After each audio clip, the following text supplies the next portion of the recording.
Becca announced she was pregnant to our entire congregation. 3,500 people erupted in joy. I should have been the happiest man in that sanctuary.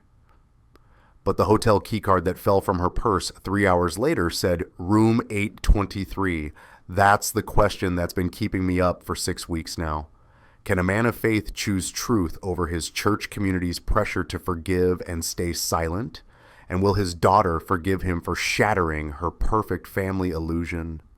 My name is Marcus Reed. I'm 36 years old, and I've been the worship director at Riverside Community Church in Riverside, California for 8 years. 3,500 members, 50,000 more watching our live stream every Sunday. It's a mega church, the kind with stadium seating and professional lighting and a worship team of 25 musicians who depend on me to lead them well. That Sunday started like any other. I was on stage at 9:15, tuning my guitar, running through the set list one more time.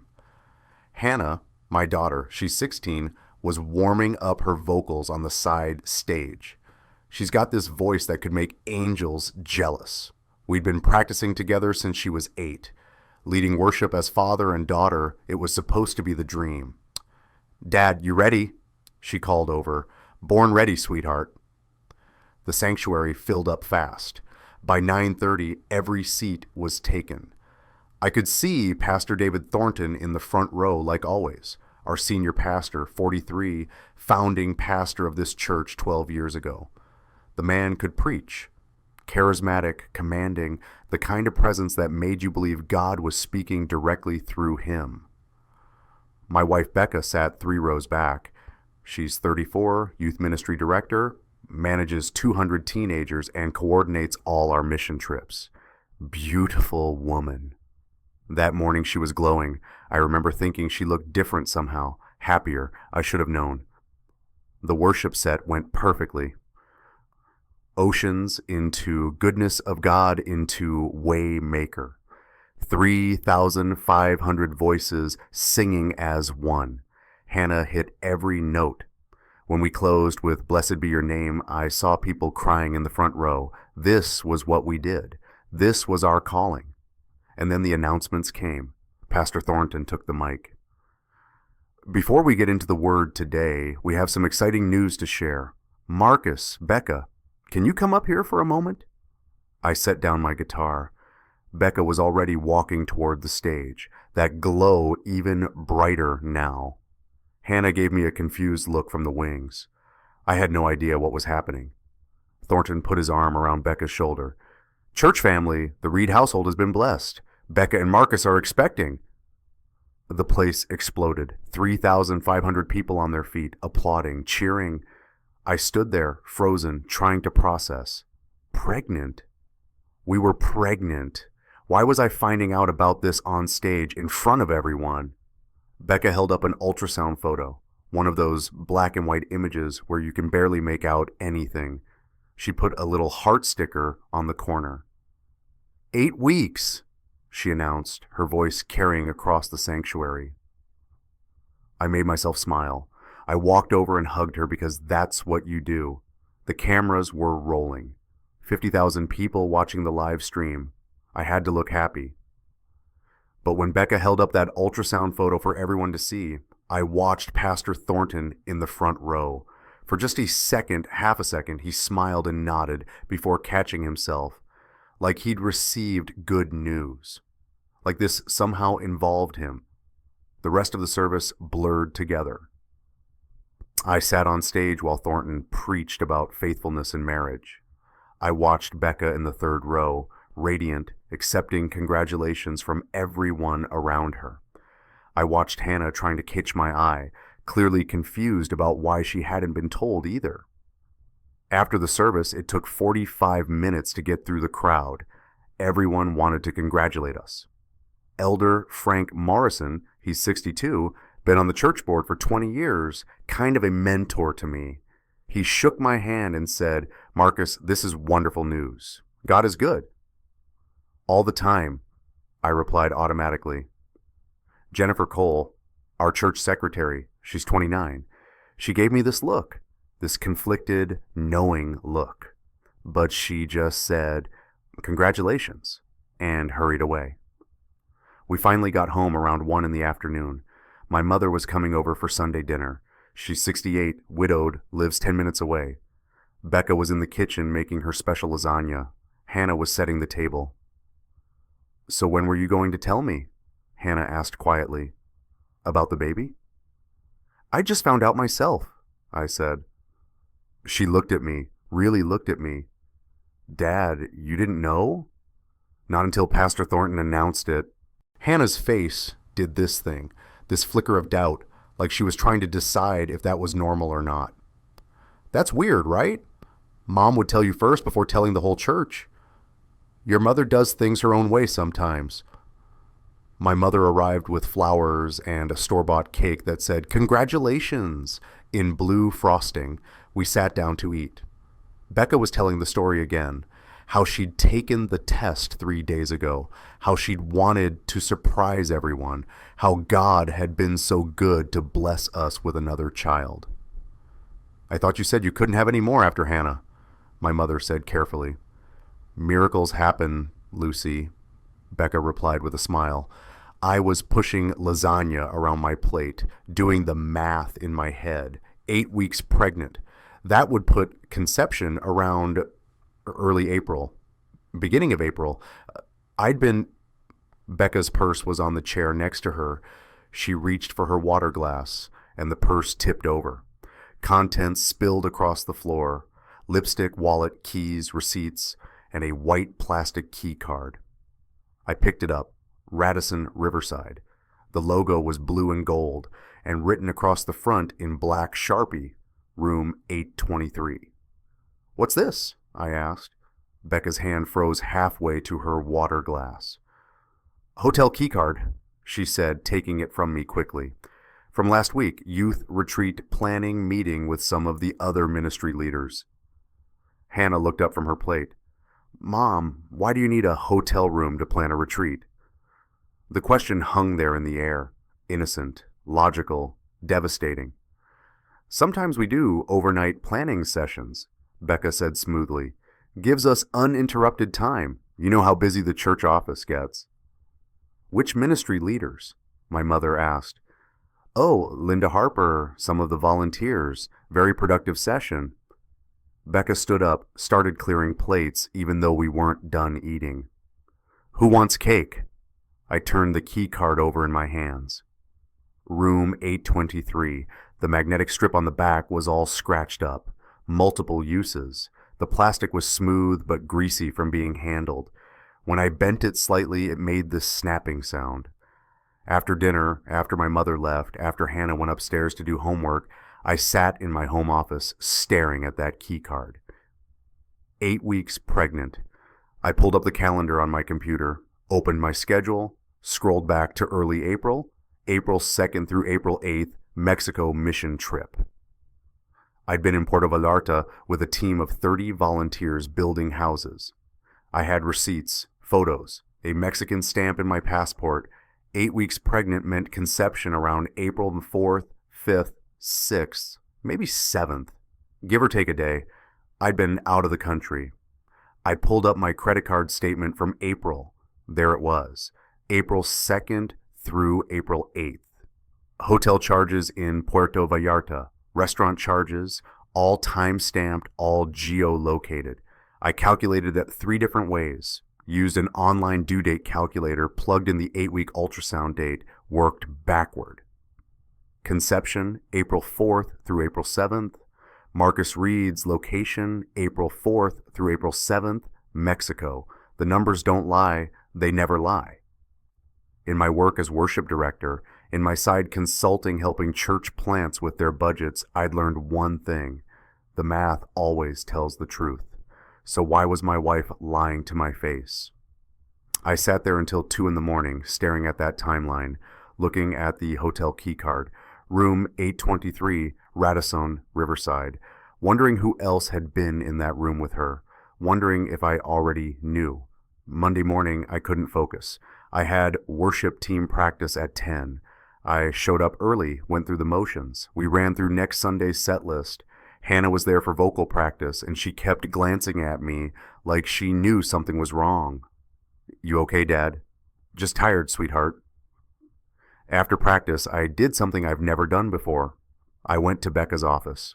She works in the youth ministry wing of the church, big office, windows overlooking the parking lot, always organized. She was leading a youth group meeting until noon, so I knew I had time. Jennifer, the church secretary, saw me walking down the hallway. "Marcus," she said softly, "you looking for Becca?" "She's in a meeting. I just need to grab something from her office." Jennifer's face did that thing again, that conflicted look. She opened her mouth like she wanted to say something, then closed it. "What?" I asked. "Nothing, just be careful." I didn't know what that meant. I went into Becca's office and closed the door. The office smelled like her vanilla perfume. Everything was in its place. Bible study materials, youth event posters, photos of mission trips on the wall. There was our family photo from last Christmas on her desk. Marcus, Becca, Hannah, smiling, perfect. I shouldn't have been snooping, I knew that. But the math wasn't working, and I needed answers. I opened her desk drawers, files, office supplies, nothing unusual. I checked the filing cabinet, youth group rosters, budget spreadsheets, ministry plans. Then I saw it on the shelf behind her desk, a leather-bound journal. Burgundy, expensive looking, with a gold cross embossed on the cover. I'd never seen it before. I picked it up. The leather was soft, Italian probably. It creaked when I opened it. The pages were cream-colored, filled with Becca's handwriting in blue ink. A silk ribbon marked her place about halfway through. The journal smelled like her vanilla perfume mixed with the leather. I almost put it back. This felt wrong. This was her private. Then I saw the first entry, May 15th, 2024. I told Marcus I was at a board meeting tonight. I wasn't. I was with David. We talked for hours at the Radisson. He understands me in ways Marcus never has. For the first time in years, I feel seen. David. Pastor David Thornton. My hands started shaking. I flipped forward, entry after entry, dates, details, feelings. The affair started 11 months ago. Not a mistake, not a one-time thing.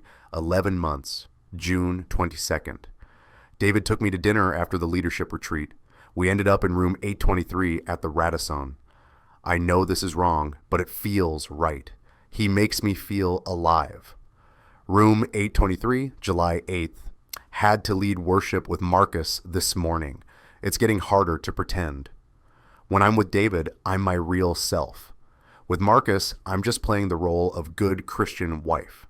I kept reading. I couldn't stop. September 14th, David and I are talking about the future. He says we're meant for something greater than this. He sees my potential in ways Marcus never has. Then I got to the entry dated March 15th. March 15th, 2025. Today was hard. Marcus and I had our monthly marriage counseling session with Dr. Evans at church. I sat there talking about communication and quality time while knowing I'd see David tonight. After everyone left the church, David and I went to the prayer room. We made love there. I felt God's presence. Marcus will never understand this kind of spiritual connection.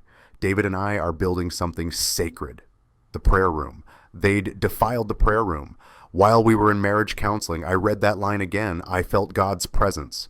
Marcus will never understand this kind of spiritual connection. She thanked God. She thanked God for adultery in his house. The journal fell from my hands. I heard footsteps in the hallway.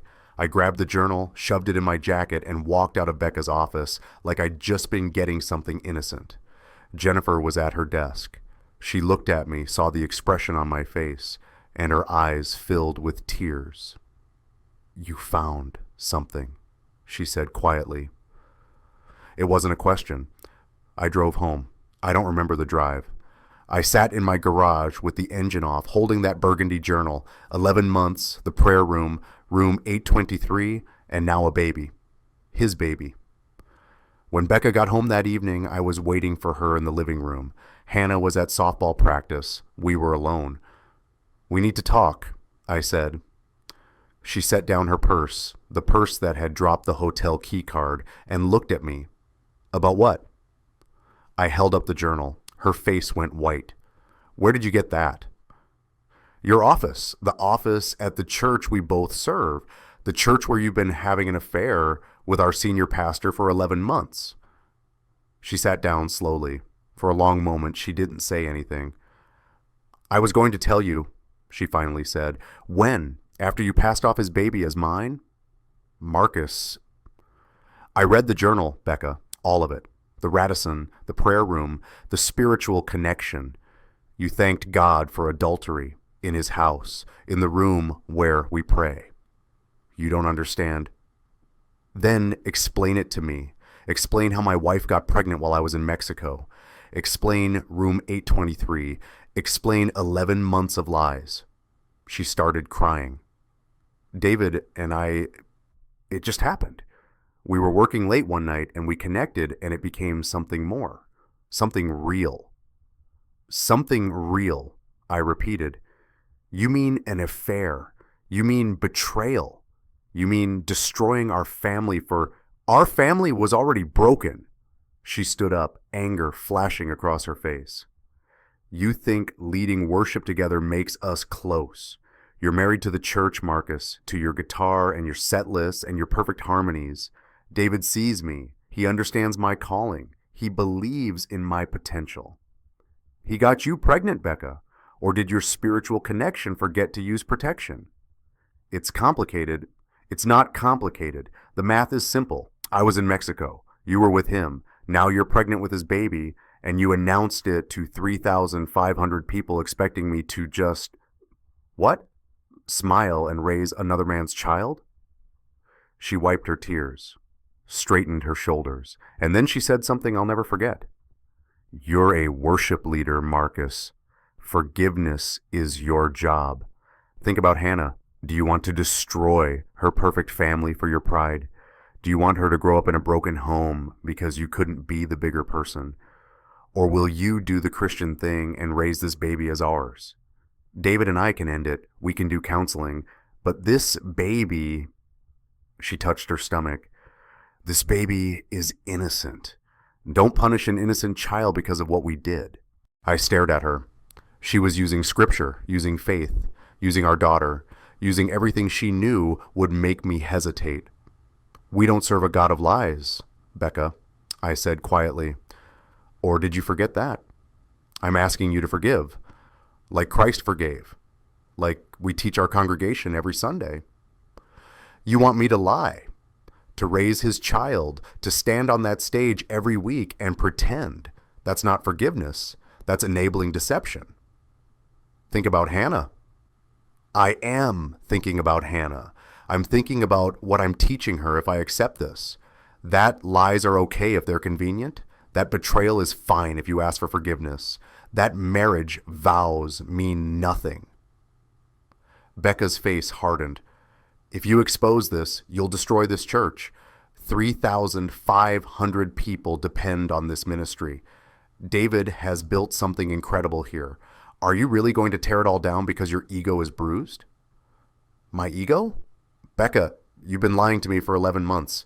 You got pregnant with another man's baby. You were going to let me raise that child thinking it was mine. And you think this is about my ego? I think, she said coldly, you need to decide what kind of man you are. The kind who forgives and protects his family, or the kind who destroys everything out of spite. She walked upstairs. I heard the bedroom door close, lock. I sat there in the living room, holding that burgundy journal. The leather creaked, the pages rustled, her vanilla perfume mixed with the leather smell. Evidence, physical, written, undeniable evidence of 11 months of betrayal. And she wanted me to pretend it never happened. She wanted me to do the Christian thing. I didn't sleep that night. Couldn't. I kept reading the journal entries, trying to make sense of how we'd gotten here. Trying to understand how the woman I'd loved for 14 years had become someone I didn't recognize. The next morning, I had a decision to make. Stay silent and play along, or find out how deep this went. I needed more evidence. Not for me, I already knew the truth. But if I was going to do anything about this, I needed documentation that couldn't be dismissed or explained away. Elder Frank Morrison had given me a key to the church offices years ago for emergencies, he'd said. Early morning prayer times, late night worship planning. I'd never abused that trust. Until now. Tuesday morning, 5:30 a.m. The church was empty. I let myself in through the side entrance, the one by the administrative offices. My footsteps echoed in the hallway. Pastor Thornton's office was on the second floor. Corner office, windows overlooking the entire campus. The man had built an empire here. 12 years ago, this church was 200 people meeting in a high school gym. Now it was 3,500 members, a multi-million-dollar facility, regional influence, and he'd thrown it all away for an affair with my wife. I stood outside his door for a long moment. This was breaking and entering. This was violating privacy. This was everything I'd been raised not to do. But so was lying to your husband for 11 months. The door wasn't locked. I slipped inside. The office smelled like expensive cologne and leather furniture. Thornton's diplomas lined the walls. Master of Divinity, Doctor of Ministry, leadership certificates. His desk was massive oak, probably cost more than my car. Behind it, shelves full of theology books and leadership manuals. I started with the desk drawers, files, sermon notes, church business, nothing personal. Then I opened the bottom drawer on the right side, and there, sitting on top of a stack of papers, was a silver ring. I picked it up. The metal was cold against my palm, sterling silver, small enough to fit a pinky finger, slightly tarnished from time. I turned it over, engraved on the band, a cross. And underneath, tiny letters, 1 Corinthians 13:4-8, love is patient, love is kind. This was the purity ring I'd given Becca on our wedding day, the one I'd had custom made with our wedding date inscribed inside the band, the symbol of our covenant before God. I traced the engraving with my fingertip. You could feel where the jeweler had carved each letter. When I set it down on Thornton's desk, it made a small clinking sound. She'd given him our wedding ring, our covenant symbol. She'd taken the physical representation of our marriage vows and handed it to her affair partner like some kind of trophy. This was sacred. This was God's promise. I stood there staring at that ring, and something broke inside me. Not loudly, not dramatically, just a quiet crack, like ice forming on a lake. I pocketed the ring, closed the drawer, and that's when I saw the yellow legal pad on his desk. The top page had Thornton's handwriting, blue ink, a coffee ring staining the corner. The title was underlined twice, The Sanctity of Marriage, God's Unbreakable Covenant, Easter Sunday Sermon Notes. He was planning to preach about the sanctity of marriage, about unbreakable covenants, while sleeping with his youth ministry director, while getting her pregnant. The hypocrisy was so thick I could taste it. I took a photo with my phone. Then I left his office, locked the door behind me, and walked out of that church, feeling like I'd just robbed a bank. But I hadn't stolen anything. I'd retrieved my own wedding ring from my wife's lover's desk drawer. That afternoon, my phone rang. Pastor Thornton. "Marcus, can you come by my office? Need to discuss some worship planning." His voice was smooth, friendly, like he hadn't just destroyed my entire life. "Sure," I said. "When?" "Now works. I've got Pastor Mike Chen here too. Won't take long." I drove back to the church, walked into Thornton's office. He was behind that massive oak desk wearing his usual expensive suit. Pastor Mike Chen, he's 38, associate pastor, basically Thornton's yes man, sat in one of the leather chairs. "Marcus, have a seat." Thornton gestured to the other chair. I sat, reached into my pocket, and turned on the digital voice recorder I'd bought that morning. Small thing, black plastic, fits in your palm. I pressed record. The little red light glowed. Then I slipped it back in my pocket. "So," Thornton said, leaning back in his chair, Congratulations on the baby. Exciting news. Thank you. Becca tells me you've been processing some things, having some doubts. Doubts, I repeated, about the timing, about the pregnancy. He smiled. Marcus, I get it. It's a lot to take in. Unexpected pregnancies can be stressful, but God's timing is perfect, right? God's timing. Pastor Mike shifted in his seat. Marcus, we just want to make sure you're okay. You seemed a little off on Sunday during the announcement. I was surprised, I said carefully. Finding out I was going to be a father in front of 3,500 people was unexpected. Thornton's smile didn't reach his eyes. Becca wanted to share the joy with our church family. You know how she is. Enthusiastic. Enthusiastic, I said. That's one word for it. The smile faded slightly. Is there a problem, Marcus? I looked at him, really looked at him. This man had stood in the pulpit every Sunday for 12 years preaching about integrity, about faithfulness, about living according to God's word, and the whole time he was a fraud. I was in Mexico during conception, I said quietly. April 2nd through 8th, Puerto Vallarta mission trip. You signed off on it, remember? The room went very still. I'm not sure I follow, Thornton said slowly. 8 weeks pregnant. That puts conception right around April 4th through 7th. I have receipts, photos, a stamp in my passport. I wasn't in the country, David. Pastor Mike's face went pale. Thornton leaned forward. His voice dropped. Marcus, I think you're confused about the dates. I'm not confused. I'm a numbers guy. I do church budgets for fun. The math doesn't lie. Dates can be off, Mike said quickly. Ultrasounds aren't always accurate. They're accurate within a few days, not a week, not when I was in another country. Thornton stood up, walked to the window. When he turned back, his face had changed. The friendly pastor was gone. Now I was looking at a CEO protecting his assets. Marcus, let me be very clear with you. This church, my church, has taken 12 years to build. We've got 3,500 members, millions in assets, regional influence. We're planning a new building expansion. We're about to launch a national conference. Congratulations. Don't be flippant. What I'm trying to help you understand is that this church doesn't need division right now. It doesn't need rumors. It doesn't need scandal. Scandal, I repeated. Is that what we're calling it? I'm calling it a private family matter that should stay private. He walked back to his desk, placed both hands on the surface, leaned toward me. You and Becca need to work through whatever this is. Maybe you need counseling. Maybe you need time. But what you don't need is to air your doubts publicly and destroy everything we've built here. Everything you've built. Everything we've built.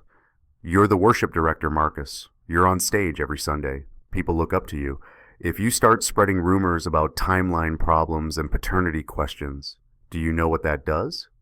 It makes you look paranoid.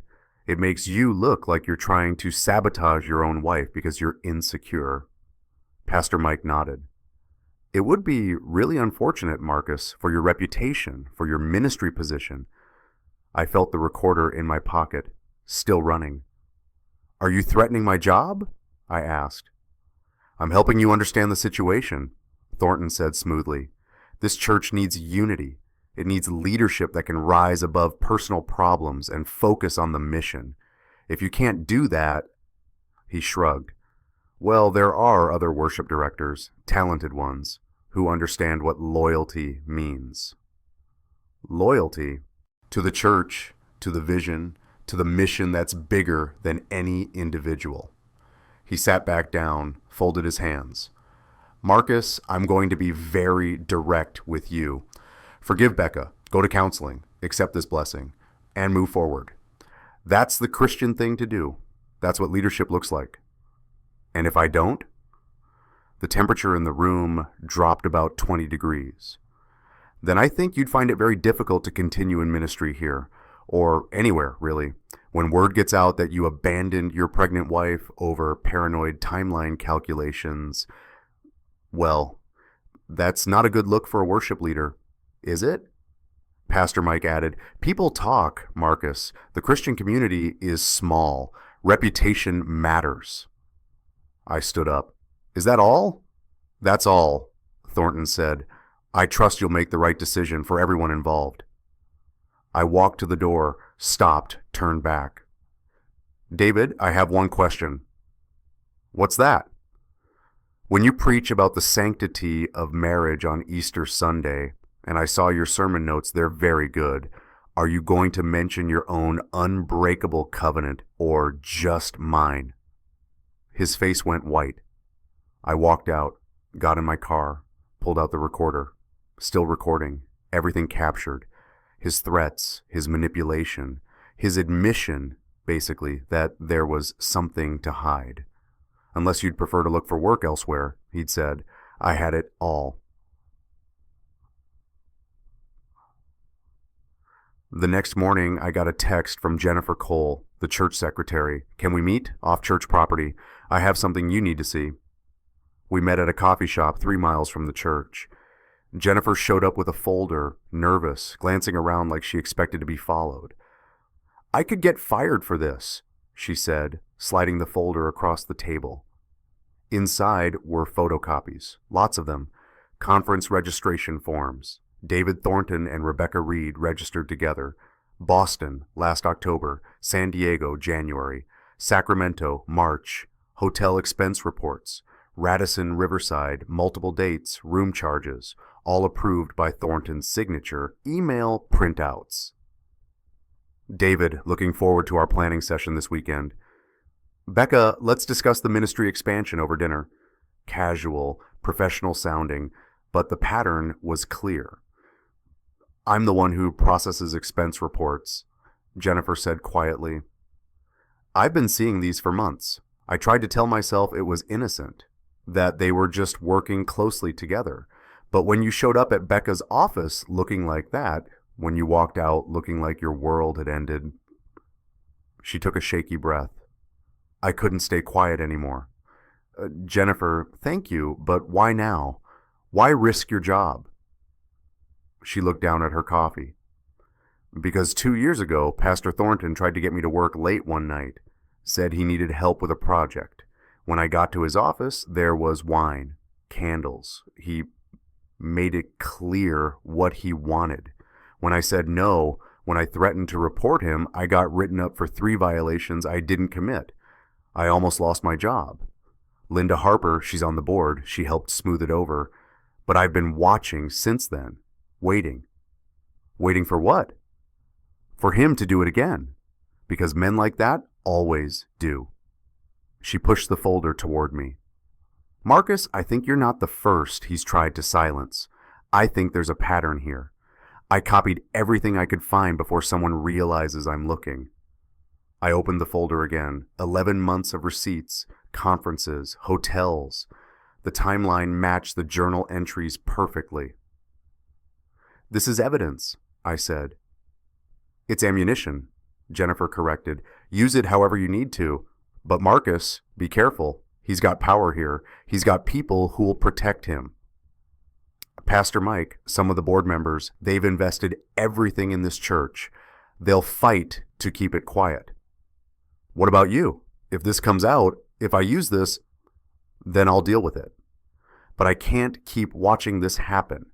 I can't keep processing his expense reports and pretending I don't see what's going on." Her hands were shaking.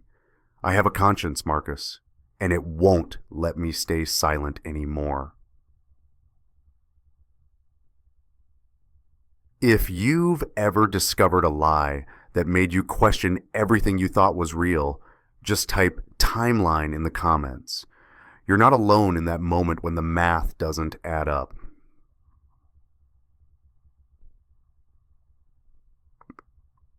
Three days later, the envelope arrived. I'd ordered the paternity test kit online, home DNA test. You collect samples, mail them to the lab, wait 3 to 5 days for results. I'd collected mine from a drinking glass. Getting Thornton's sample was trickier. I'd waited until after a church event, grabbed his coffee cup when he left it on a table, scraped the inside with the collection swab. Now the results were here. I sat in my home office, staring at that white envelope. DNA Diagnostics Center, blue and red logo embossed on the front, security tape sealing it shut. You could feel the weight of what was inside before even opening it. I broke the seal. It tore with that distinctive sound, like ripping truth open. The document inside was tri-folded. Someone had highlighted the conclusion in yellow marker, probability of paternity 99.9%, alleged father David Michael Thornton. 3 pages of genetic markers, numbers and letters and scientific terminology I didn't fully understand, but that conclusion was crystal clear. David Thornton was the biological father of my wife's baby. I sat there holding that document. The paper had a faint chemical smell from the lab processing, official, clinical, undeniable. I heard the front door open, Hannah's voice. "Dad, you home?" I shoved the papers in my desk drawer. "Office." She appeared in the doorway, backpack slung over one shoulder, softball uniform dirty from practice. "Dad, you okay? You look like you've seen a ghost." I made myself smile. "Just tired, sweetheart. How was practice?" "Good. Coach says I'm starting next game." She studied my face. "Dad, seriously, what's wrong? You've been weird for like a week now." "Nothing's wrong." "Is it about the baby? Because if you and Mom are having problems..." "Hannah, I promise, everything's fine." She didn't believe me. I could see it in her eyes. But she was 16, not stupid. She knew something was breaking, she just didn't know what. After she went upstairs, I pulled out the paternity test again, stared at that 99.9% certain that my wife's baby belonged to our pastor. The numbers don't lie. They never lie. So why was everyone expecting me to pretend they did? That evening, Elder Frank Morrison called. "Marcus, can you meet me for breakfast tomorrow? Need to discuss something important." Frank's been a mentor to me since I started at Riverside. 62 years old, retired engineer, served on the church board for 2 decades. If there's anyone I could trust, it was him. We met at a diner off the highway. Frank was already there when I arrived, coffee steaming in front of him. "You look terrible," he said as I sat down. "Thanks, Frank." "Want to tell me what's going on? Because I've known you 8 years and I've never seen you like this." I pulled out the folder Jennifer had given me, the burgundy journal. I'd made copies of key pages, the paternity test results, the photos of the purity ring in Thornton's drawer. I slid it all across the table. "Read this," I said, "then tell me what you think I should do." Frank opened the folder, started reading. His face changed as he went through each document. When he got to the journal entries, his jaw clenched. When he reached the paternity test, he set it down carefully, like it might explode. "Jesus Christ," he whispered. Then, catching himself, "Sorry, but Marcus, this is..." "I know. David Thornton, our senior pastor, he's been..." Frank couldn't even finish the sentence. "For 11 months, maybe longer. Jennifer thinks there's a pattern. Other women." Frank picked up the paternity test results again. 99.9%. That's not a maybe. That's certain. As certain as science gets. He flipped through the expense reports, the hotel charges, the conference registrations. They weren't even trying to hide it. They were using church funds for... He stopped, looked up at me. "Marcus, what are you going to do?" "I don't know. That's why I'm here." "Have you talked to a lawyer?" "Not yet." "Have you told anyone else?" "Just you and Jennifer, but she already knew. She's the one who got me the expense reports." Frank closed the folder, leaned back in the booth. For a long moment, he didn't say anything. Then, "Marcus, I need to tell you something. And you're not going to like it." "What?" "There are people on the board who already know about this, or suspect it. I've heard whispers for months, comments about how close David and Becca are, how often they travel together, how much time they spend in planning meetings. And nobody said anything? Because David Thornton built this church. He brought in the money, the members, the growth. People are invested, literally. We just approved a $5 million building expansion. Board members have their reputations tied to this church. If this comes out, if this scandal breaks, Frank shook his head. They'll try to make you the villain, Marcus. They'll say you're being divisive, that you're causing trouble, that you should just forgive and move on. That's exactly what Thornton said to me. Because he knows how this works. He knows people will protect the institution over the individual. He knows that as long as he can make this about your pride versus the church's mission, he wins. I felt something cold settle in my stomach. So, what do I do? Frank looked at me with 20 years of church board experience in his eyes. You decide what kind of man you are, the kind who stays quiet and lets them win, or the kind who fights for truth even when it costs everything. If I fight, I lose my job, my reputation, maybe my relationship with Hannah when she finds out what her mother did. Probably. If I stay quiet, I raise another man's child. I live a lie. I enable this corruption. Also true. So either way, I lose. Yes, Frank said simply. Either way, you lose. But one way, you lose while standing for truth. The other way, you lose while participating in a lie. Choose which loss you can live with. I stared at my untouched coffee. Marcus, I'm standing with you either way, Frank continued. Whatever you decide, whatever you need, I've got your back. But I need you to understand what you're up against. This isn't just about David Thornton anymore. It's about an entire system that's built to protect him. Are you ready for that? Because there's no going back once you start.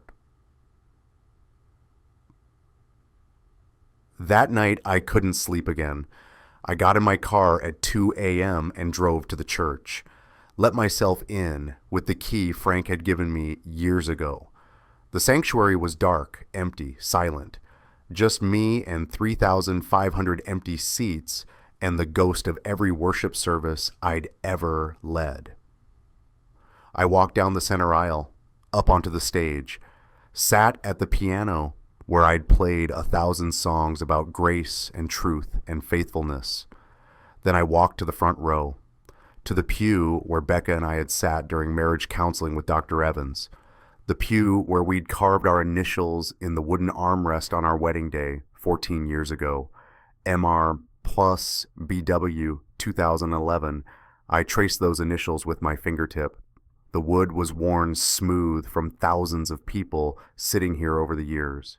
Then I walked to the altar, the same altar where we'd taken our vows, where I'd promised to love, honor, and cherish, for better or worse, in sickness and health, till death do us part.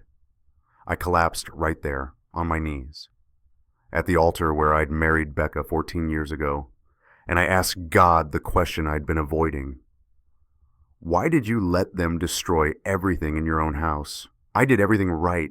I loved her. I served you. I built your kingdom. I led worship every Sunday. I tithed. I prayed. I tried to be the man you wanted me to be. My voice cracked. I watched my own father leave when I was 12, over an affair. I swore I'd never do that. I swore I'd build a faithful Christian family. I swore I'd break that pattern. And you let them destroy it anyway. You let them defile your prayer room. You let them turn your house into their affair hotel. Why? Silence. Just me and the empty sanctuary and the sound of my own breathing. I don't know what to do. If I expose this, Hannah's faith gets shattered. If I stay quiet, I'm teaching her that lies are okay. Either way, I'm failing her. Either way, I'm becoming what I swore I'd never be, the dad who couldn't keep his family together.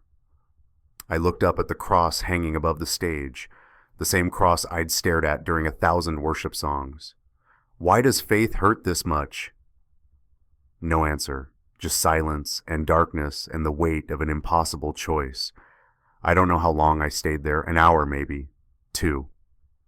Eventually I got up, walked out of that sanctuary, drove home as the sun was coming up. I didn't have answers, but I had a decision to make, and I had about 3 weeks before the church board meeting where Thornton was going to stack the board with his loyalists. 3 weeks to decide if I was going to be the kind of man who told the truth, or the kind who stayed silent and let the lie win. The attorney's name was Grace Wellington. 51 years old, been practicing family law for 25 years, went to our church.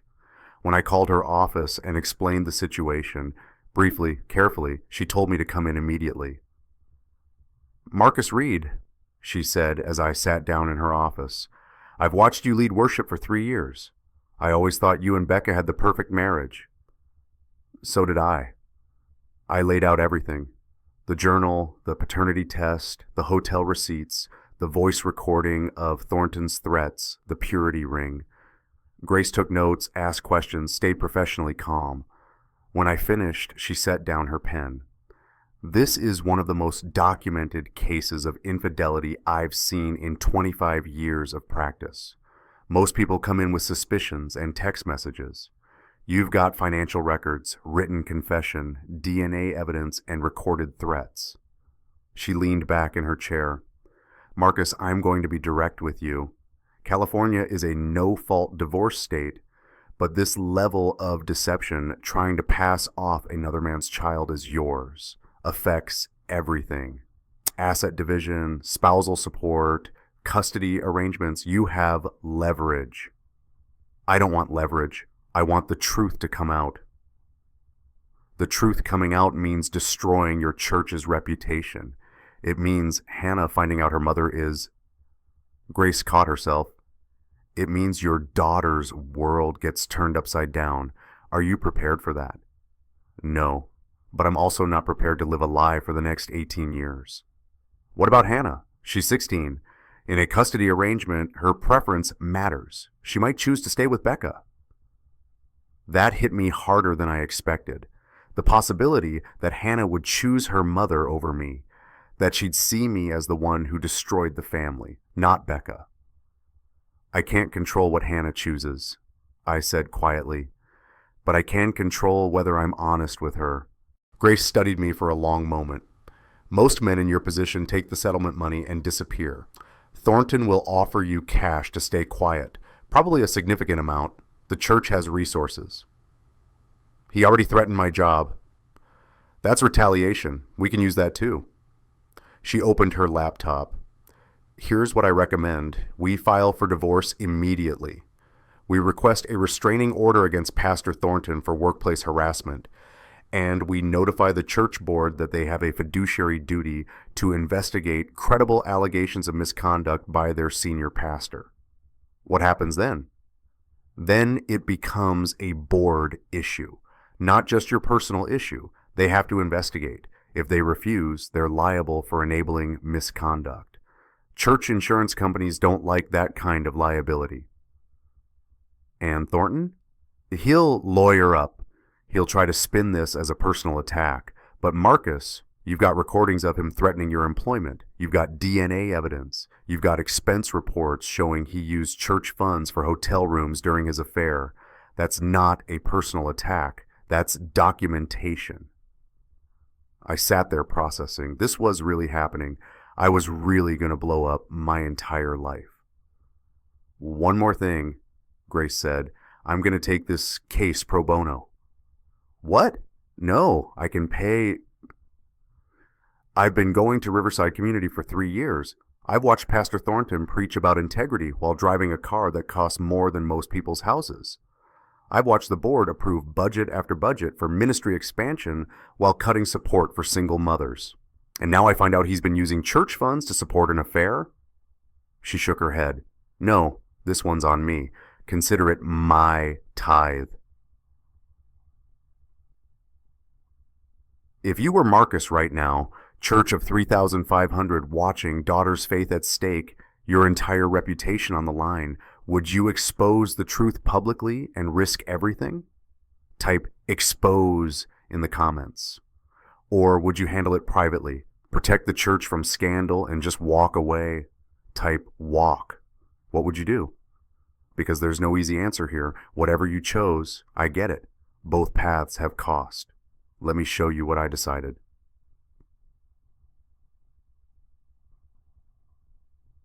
Two weeks later, Elder Frank called an emergency church board meeting. 15 board members. Linda Harper, she's 45, serves on the board, used to be Becca's best friend. Pastor Mike Chen, some businessmen, some retirees, some ministry leaders, people I'd worked with for years, and me, and Grace Wellington, and a folder full of evidence. Pastor Thornton sat at the head of the table looking confident. He thought this was about worship team budget or building expansion. He didn't know what was coming. Frank called the meeting to order. We're here tonight because serious allegations have been brought to my attention regarding conduct by our senior pastor. Marcus Reed has evidence he needs to present. Marcus, the floor is yours. Thornton's face went white. I stood up, opened the folder. 2 months ago, my wife announced she was pregnant to this congregation from the pulpit. I found out I was going to be a father in front of 3,500 people. I pulled out the ultrasound photo. 8 weeks pregnant, she said, due in January. I pulled out the calendar. I was in Mexico on a mission trip, a trip Pastor Thornton approved during the conception window, April 2nd through 8th. Here are my receipts, my passport stamp, photos. I was not in the country when this baby was conceived. Pastor Mike started to say something. Frank cut him off. Let him finish. I pulled out the burgundy journal. This is my wife's personal journal. I found it in her office at the church. It documents an 11-month affair with Pastor David Thornton. I'm going to read you some excerpts. Marcus, this is inappropriate. Thornton stood up. Sit down, David, Frank said coldly. I read the entry about the prayer room, about the Radisson, about the spiritual connection they shared. Several board members looked sick.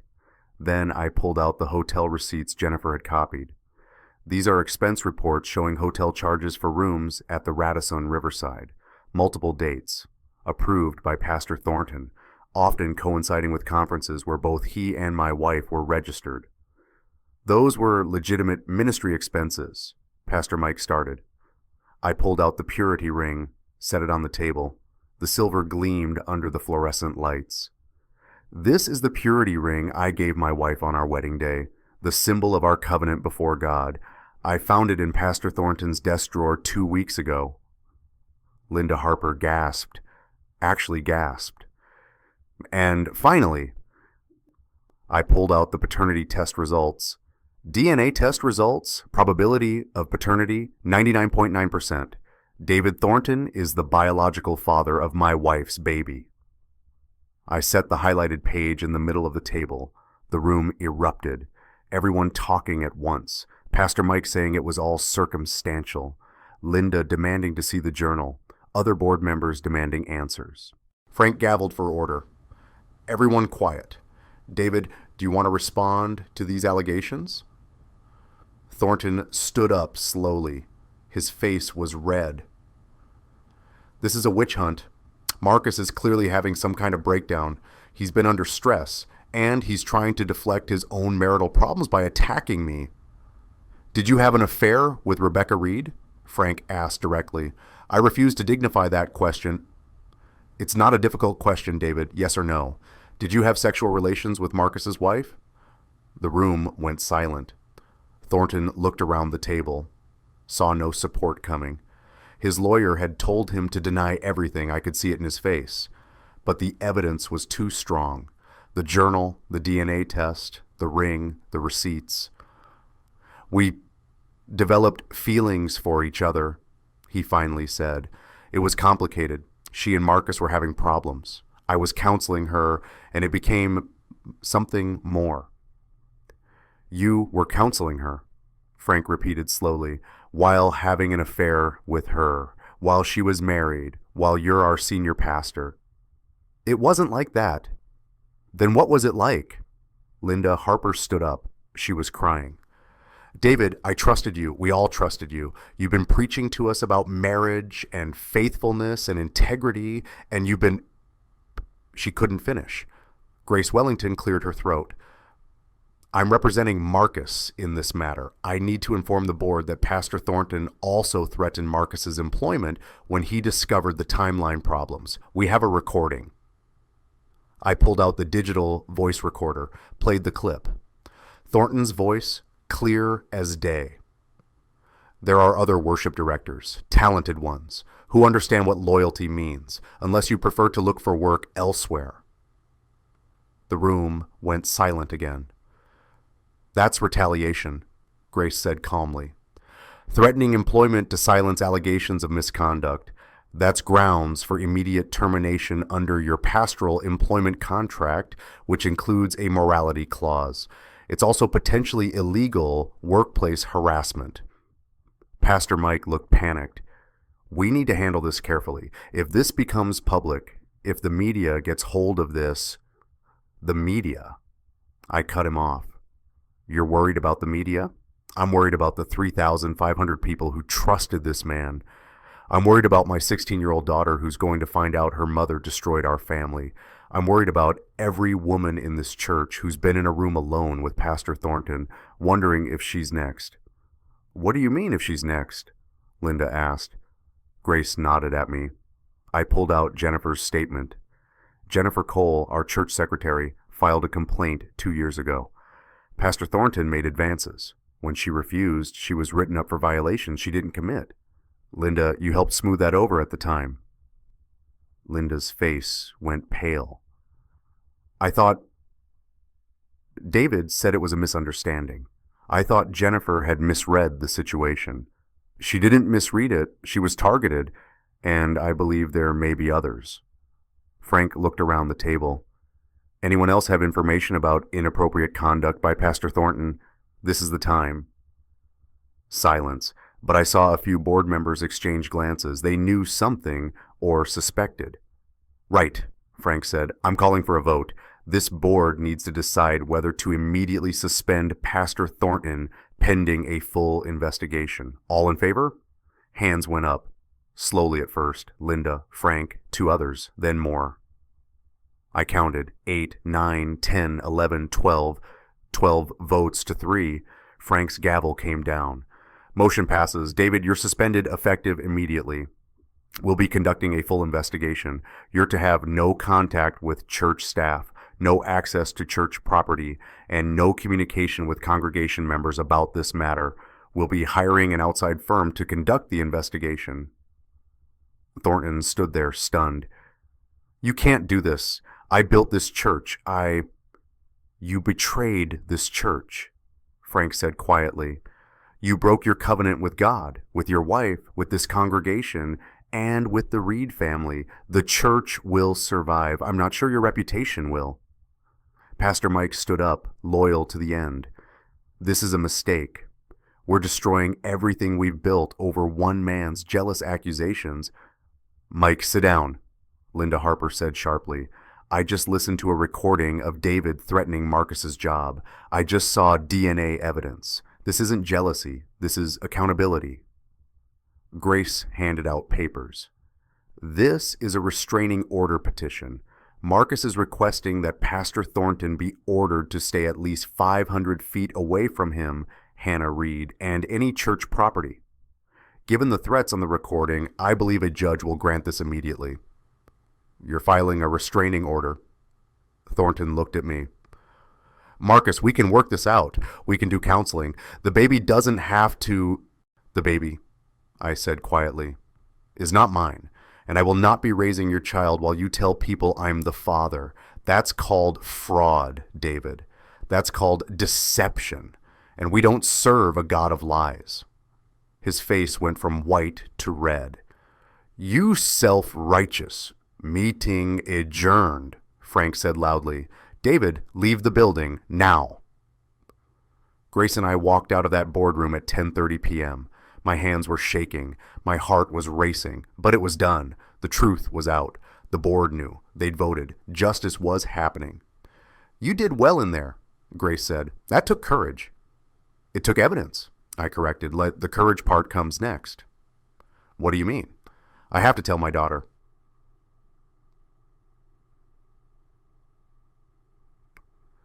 Saturday morning, I asked Hannah to meet me in the backyard.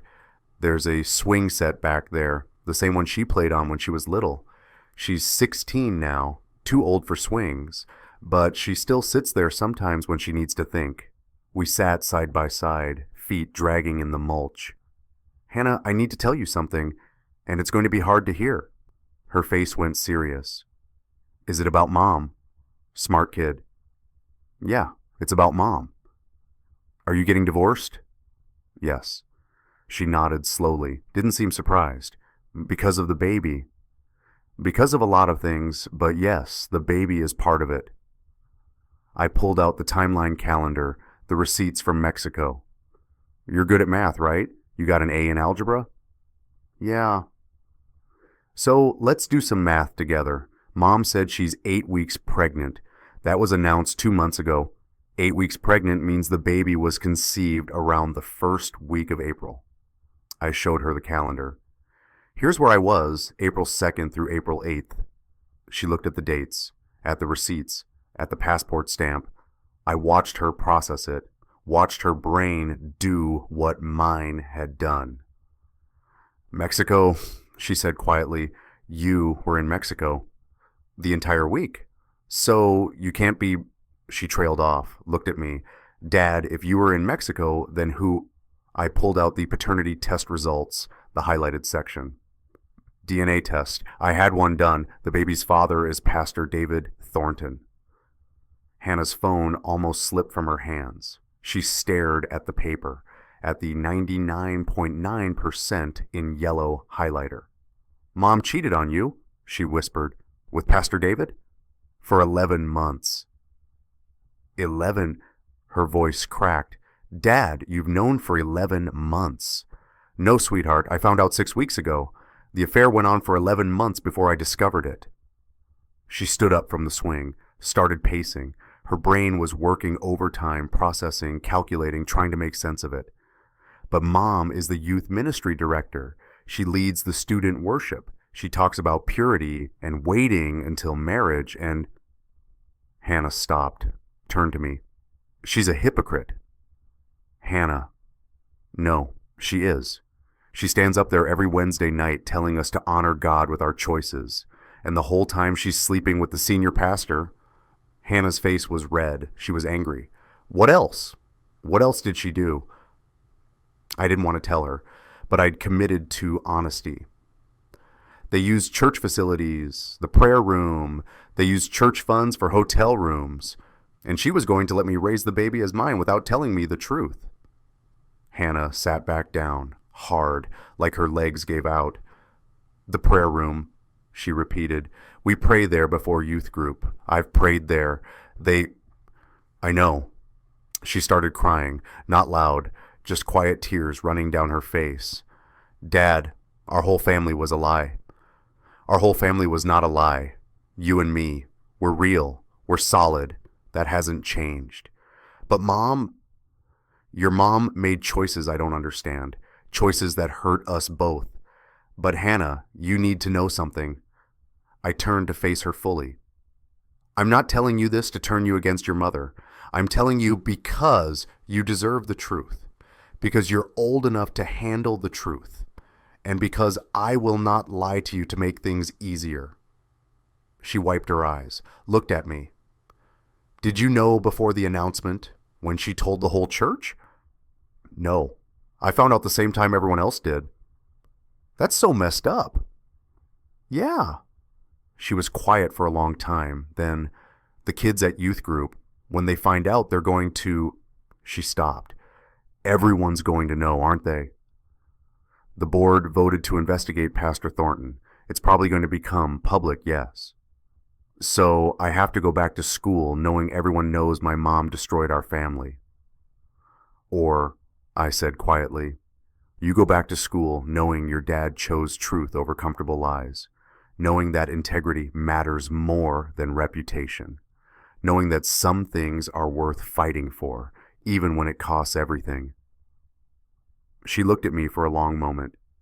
Then she said something I'll never forget.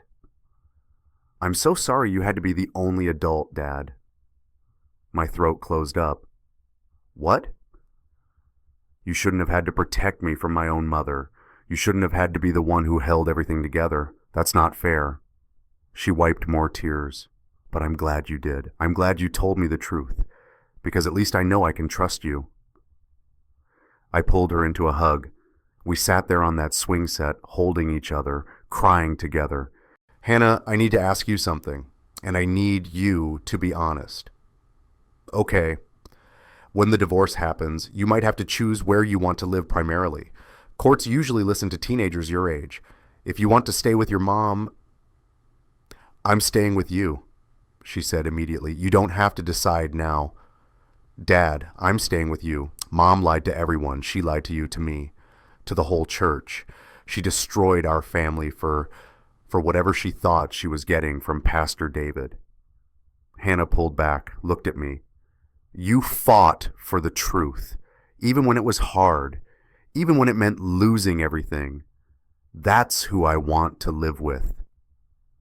We sat there for a while longer. Eventually, Hannah asked, "What happens to the baby?" "Your mom is planning to place the baby for adoption. There's a couple in the congregation. They've been trying to have kids for years. They're going to adopt her." "It's a girl?" "Yeah." "And she'll have a good home?"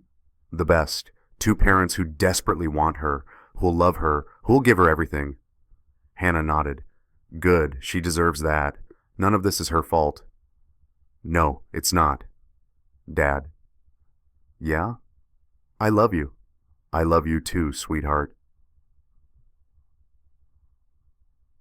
The next 3 weeks were a blur. The board investigation, the media coverage. Turns out megachurch sex scandals make good headlines. The divorce filing, Becca moving out. Pastor Thornton was removed from his position. The board vote was 12-3, but after the outside investigation confirmed everything, even those 3 holdouts changed their tune. Mike Chen resigned rather than serve under new leadership. Thornton's wife, his actual wife, married for 19 years, filed for divorce 2 days after the board decision. Turned out she'd suspected for a while, but hadn't wanted to believe it. The church fractured. About 800 members left in the first month. Some because they supported Thornton. Some because they were disgusted by the cover-up. Some because they just couldn't handle the scandal. But 2,700 stayed, and Elder Frank stepped up as interim senior pastor. And slowly, painfully, we started rebuilding. Becca resigned from the youth ministry position before they could fire her. She moved in with her sister an hour away. Had the baby in December, a beautiful baby girl, born healthy, immediately placed with Mark and Sarah Jennings, a couple who'd been coming to Riverside for 5 years. Sarah cried when she held that baby. "Our miracle," she whispered. I visited once, saw the baby. She had Thornton's eyes, but Becca's nose. I felt nothing but hope for her future.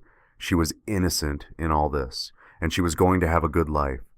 The divorce was finalized in April, 11 months after the affair started, full year of hell. But it was over. Hannah did okay, better than I expected. She stopped going to youth group, couldn't face it, but she kept singing, kept leading worship with me. We became a team, a unit, father and daughter against the world. The church offered me a raise to stay on as worship director.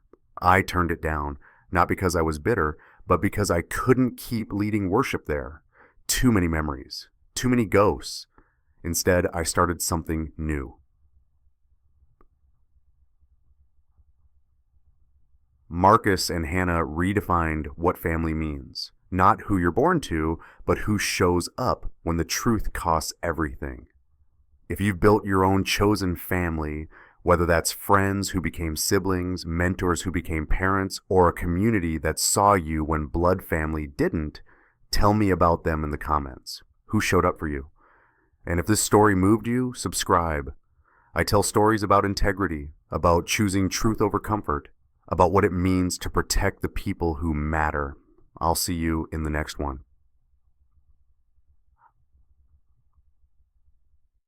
Six months after the divorce, I stood in my living room with 30 people, not 3,500, not a mega church with stadium seating and professional lights, just 30 people in folding chairs, coffee brewing in the kitchen, potluck snacks on the dining room table, house church. We met every Sunday morning at 10, sometimes at my place, sometimes at Elder Frank's, sometimes at Grace Wellington's.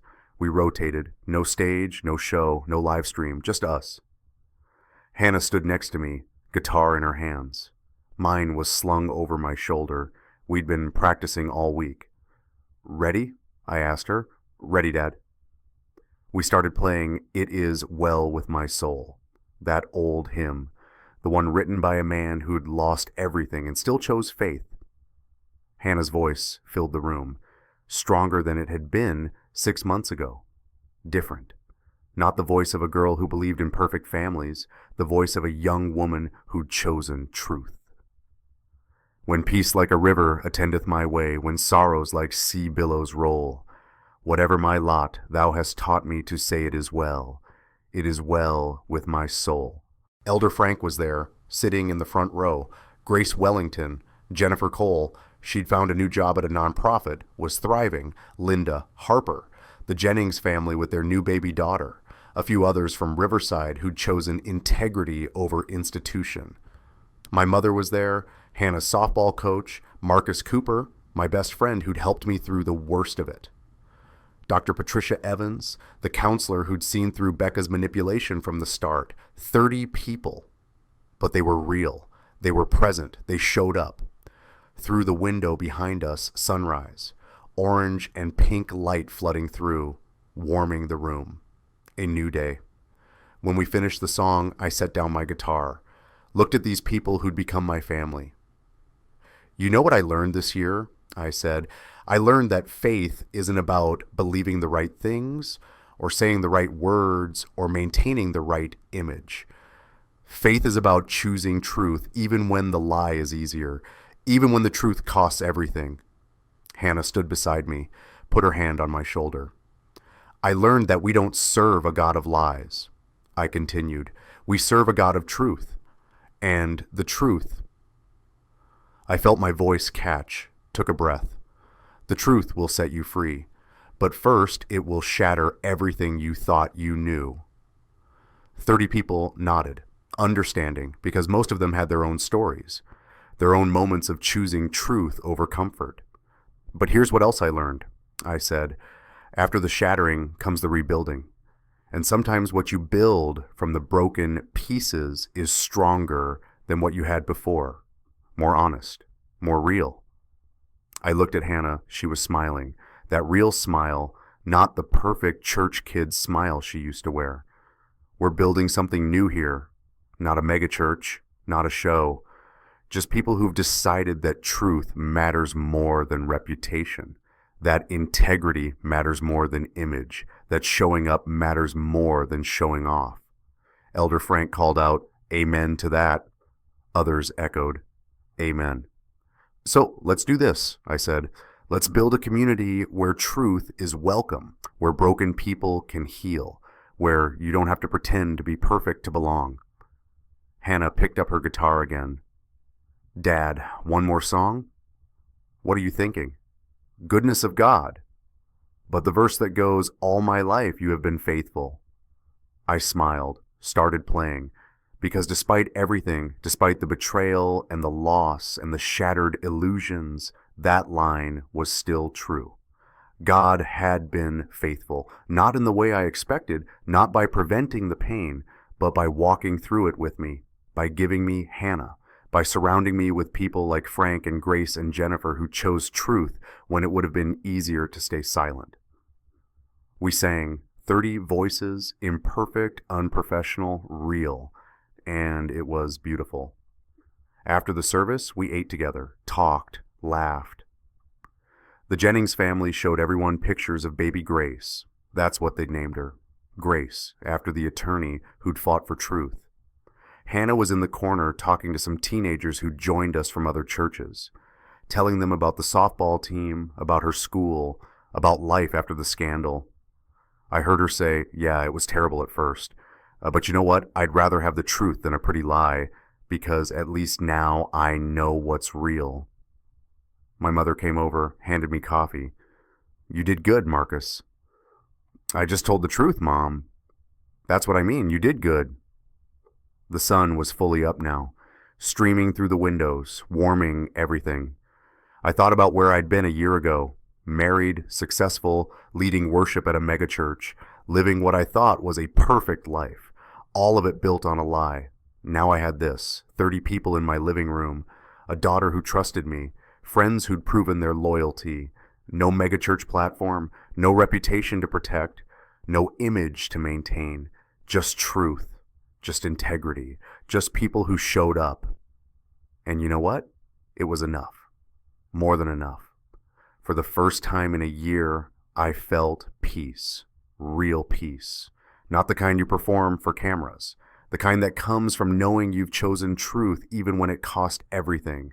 The kind that lets you sleep at night. The kind that rebuilds what was broken into something stronger. Hannah came over, linked her arm through mine. Good service, Dad. You think? I know, you can feel the difference. Everyone here actually wants to be here. It's not about the show. It's about... She searched for the words. It's about being real. Yeah, it is. She looked up at me. You okay? You know what? I actually am. Good, because I need you to be okay. We're a team now. Best team I've ever been on, sweetheart. We stood there watching our new community, these 30 people who'd chosen truth, who'd shown up, who'd rebuilt alongside us.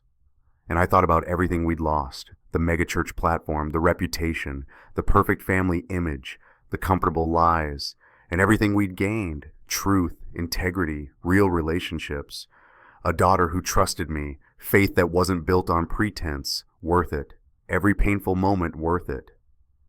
Because we don't serve a God of lies, we serve a God of truth, and the truth set us free.